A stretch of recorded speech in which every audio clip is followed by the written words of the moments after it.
శ్రీ సాయినాథాయ నమః. శ్రీ సాయి సచ్చరిత్రం 34వ అధ్యాయం. ఓది మహిమ. డాక్టర్ మేనలుడు, డాక్టర్ పిళ్ళే, శ్యామ మరదలు, ఇరానీ బాలిక, హార్దా పెద్ద మనిషి, బొంబాయి మహిళ. ఈ అధ్యాయంలో కూడా ఊదీ మహిమ వర్ణితము. ఊదీ ధరించినంత మాత్రమున ఎట్టి ఫలములు కలిగినో చూతము. డాక్టర్ గారి మేనలుడు. నాసిక్ జిల్లాలోని మాలేగాంలో ఒక డాక్టర్ ఉండెను. ఆయన వైద్యములో పట్టభద్రుడు. వారి మేనలుడు నయము కానట్టి రాచకురుపుతో బాధపడుచుండాను. డాక్టర్ గారితో పాటు ఇతర డాక్టర్లు కూడా నయము చేయ ప్రయత్నించారు. ఆపరేషన్ చేసిరి. కానీ ఏమాత్రమూ మేలు జరగలేదు. కుర్రవాడు మిగులు బాధపడుచుండాను. బంధువులు, స్నేహితులు తల్లిదండ్రులను దైవ సహాయము కోరమనిరి. షిరిడీ సాయిబాబాను చూడమనిరి. వారి దృష్టిచే అనేక కఠిన రోగములు నయమయ్యనని బోధించిరి. తల్లిదండ్రులు షిరిడీకి వచ్చిరి. బాబా పాదములకు సాష్టాంగ నమస్కారం చేసిరి. కుర్రవాణిని బాబా ముందుంచిరి. తమ బిడ్డను కాపాడమని అధిక వినయ గౌరవములతో వేడుకొనిరి. దయార్థ హృదయుడొక బాబా వారిని ఓదార్చి ఇట్లనెను. ఎవరైతే ఈ మసీదుకు వచ్చెదరో వారు ఎన్నడూ ఈ జన్మలో ఏ వ్యాధి చేతను బాధపడరు. కనుక హాయిగా ఉండు. కురుపుపై ఉదీని పూయుడు 1 వారము రోజులలో నయమగును. దేవుని యందు నమ్మకముంచుడు.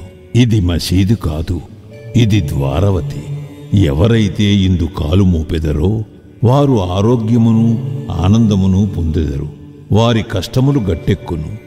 వారు కుర్రవాణిని బాబా ముందు కూర్చుండబెట్టారు. బాబా ఆ కురుపు మీద తమ చేతిని త్రిప్పాను. ప్రేమాస్పదమైన చూపులను ప్రసరింపచేశాను. రోగి సంతుష్టి చెందాను. ఊదీ రాయగా కురుపు నెమ్మదించాను. కొద్ది రోజుల పిమ్మట పూర్తిగా మానిపోయాను. తల్లిదండ్రులు కుర్రవాణితో కూడా బాబాకు కృతజ్ఞతలు తెలిపి షిరిడీ విడిచిరి. బాబా ఊదీ ప్రసాదం వల్లను వారి దయాదృష్టి వల్లను రాచకరుపు మానిపోయినందులకు వారు మిగుల సంతసించిరి. ఈ సంగతి విని కుర్రవాణి మామయ్య డాక్టర్ ఆశ్చర్యపడి బొంబాయి పోవచ్చు మార్గమున బాబాను చూడగోరెను.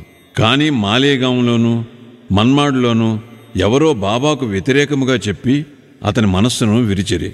కావున అతడు షిరిడీకి పోవుట మానుకొని తిన్నగా బొంబాయి చేరెను. తనకు మిగిలియున్న సెలవులు అలీబాగులో గడపవాలననుకునేను. బొంబాయిలో 3 రాత్రులు వరుసగా ఒక కంఠధ్వని, ఇంకనూ నన్ను నమ్మవా అని వినిపించాను. వెంటనే డాక్టర్ తమ మనస్సును మార్చుకొని షిరిడీకి పోవ నిశ్చయించుకొనెను.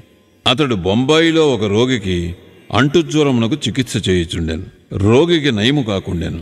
కనుక షిరిడీ ప్రయాణము వాయిదా పడుననుకొనెను. కానీ తన మనస్సులో బాబాను పరీక్షించదలిచి రోగి యొక్క వ్యాధి ఈనాడు కుదిరినచో రేపే షిరిడీకి పోయేదను అని అనుకొనెను. జరిగిన చిత్రమేమన సరిగా మనోనిశ్చయము చేసినప్పటి నుంచి జ్వరము తగ్గుటకు ప్రారంభించి త్వరలో సామాన్య ఉష్ణతకు దిగెను. డాక్టర్ తన మనోనిశ్చయము ప్రకారము షిరిడీకి వెళ్ళాను. బాబా దర్శనము చేసి వారి పాదములకు సాష్టాంగ నమస్కారమునర్చాను. బాబా అతనికి గొప్ప అనుభవమును కలుగుజేయటచే అతడు బాబా భక్తుడయ్యను. అక్కడ 4 రోజులుండి బాబా ఊదీతోనూ ఆశీర్వచనములతోనూ ఇంటికి వచ్చాను. ఒక పక్షము రోజులలో అతనిని బీజాపూరుకు హెచ్చు జీతంపై బదిలీ చేసిరి. అతని మేనలోని రోగము ఆ డాక్టర్కు బాబా దర్శనములకు తోడ్పడెను. అప్పటి నుంచి అతనికి బాబా యందు భక్తి కుదిరెను. డాక్టర్ పిళ్ళే.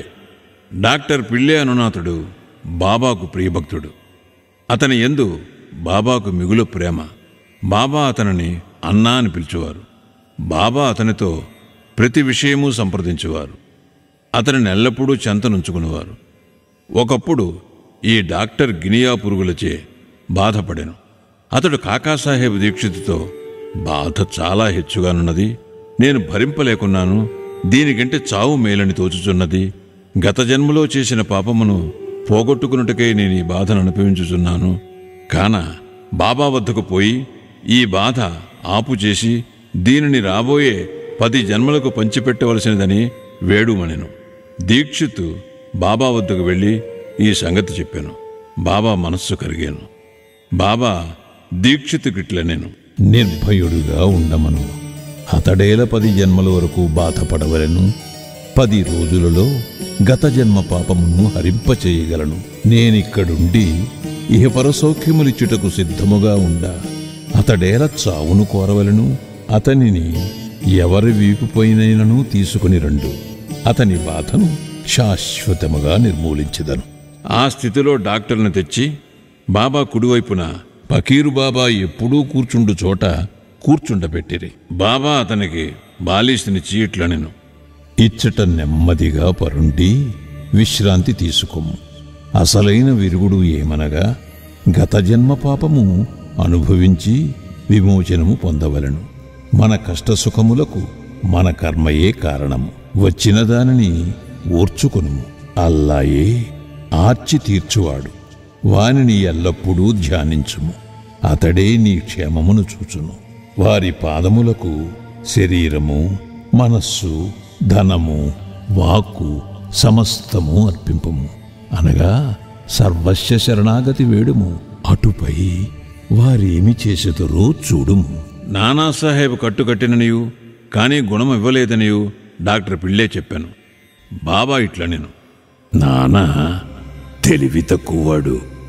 కట్టు విప్పుము, లేనిచో చచ్చెదవు. ఇప్పుడే ఒక కాకి వచ్చి పొడుచును. అప్పుడు నీ కురుపు నయమగును. ఈ సంభాషణ జరుగుచుండగా అబ్దుల్ వచ్చి మసీదు శుభ్రం చేసి దీపములు బాగుచేయుచుండగా అతని కాలు సరిగా పిళ్ళే కురుపు మీద హఠాత్తుగా పడెను.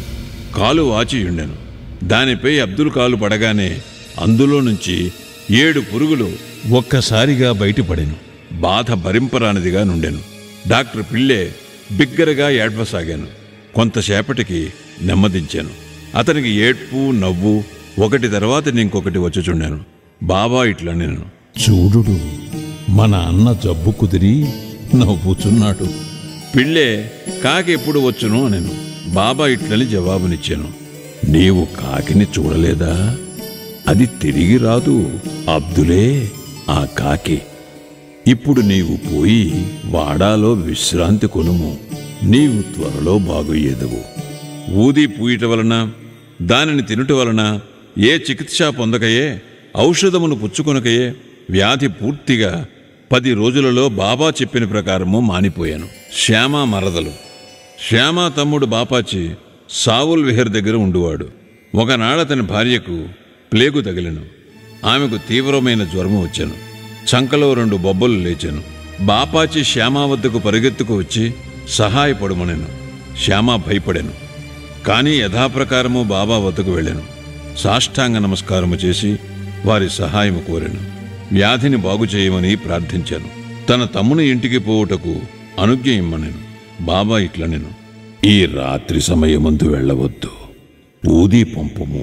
జ్వరమును గాని బొబ్బలను గాని లక్ష్య పెట్టనవసరం లేదు. మన తండ్రియును యజమానియు ఆ దైవమే.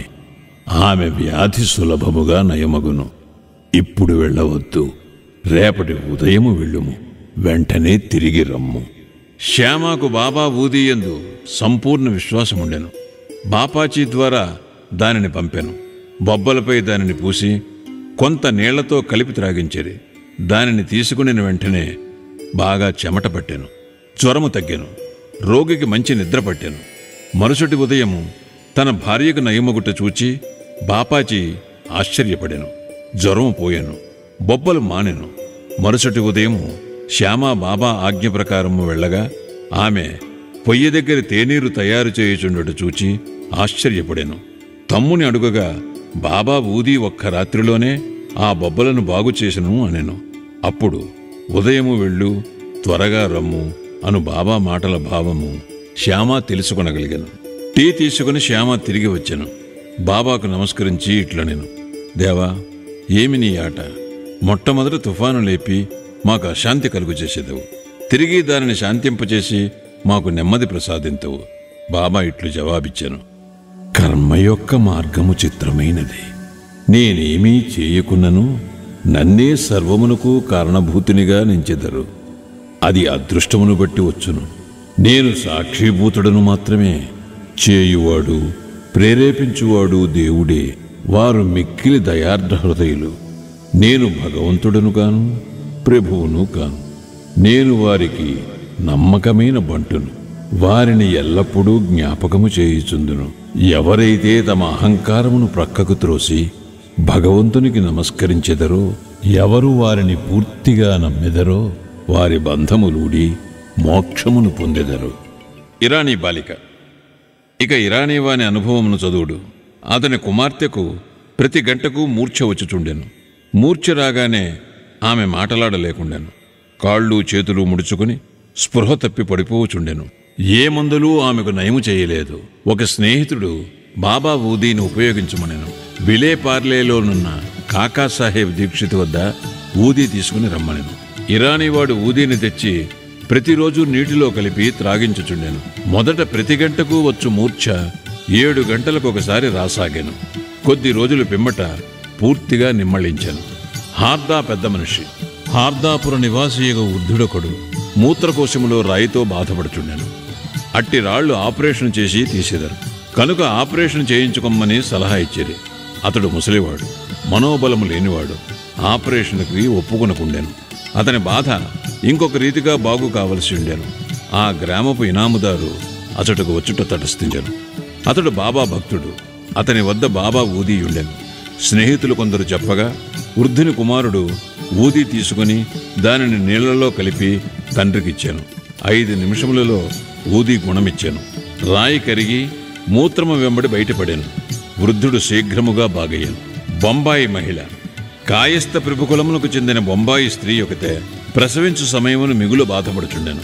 ఆమె గర్భవతి అయిన ప్రతిసారి మిగులు భయపడుచుండెను. ఆమెకేమీ తోచకుండెను. బాబా భక్తుడు కళ్యాణవాసుడు అగు శ్రీ రామమారుతి ఆమెను ప్రసవించునాటికి షిరిడీకి తీసుకుని పొమ్మని సలహా ఇచ్చాను. ఆమె గర్భవతి కాగా భార్యాభర్తలు షిరిడీకి వచ్చిరి. కొన్ని మాసములు అక్కడ ఉండేరి. బాబాను పూజించిరి. వారి సాంగత్యము వలన సంపూర్ణ ఫలము పొందిరి. కొన్నాళ్లకు ప్రసవ వేళ వచ్చాను. మామూలుగానే యోనిలో అడ్డు గమనించాను. ఆమె మిగుల బాధపడాను. ఏమి చేయుటకు తోచకుండాను. బాబాను ధ్యానించాను. ఇరుగు పొరుగు వారు వచ్చి బాబా ఊదీని నీళ్లలో కలిపి ఇచ్చిరి. 5 నిమిషములలో ఆ స్త్రీ సురక్షితముగా ఎట్టి కష్టములు లేక ప్రసవించాను. దురదృష్టముగులది చనిపోయిన బిడ్డ పుట్టి ఉండెను. కాని తల్లి ఆందోళనము బాధ తప్పాను. బాబాకు నమస్కరించి వారిని ఎల్లకాలము జ్ఞప్తి అందించుకునేది. శ్రీ సాయినాథాయ నమః. 34వ అధ్యాయము సంపూర్ణము. సద్గురు శ్రీ సాయినాథార్పణమస్తు. శుభం భవతు.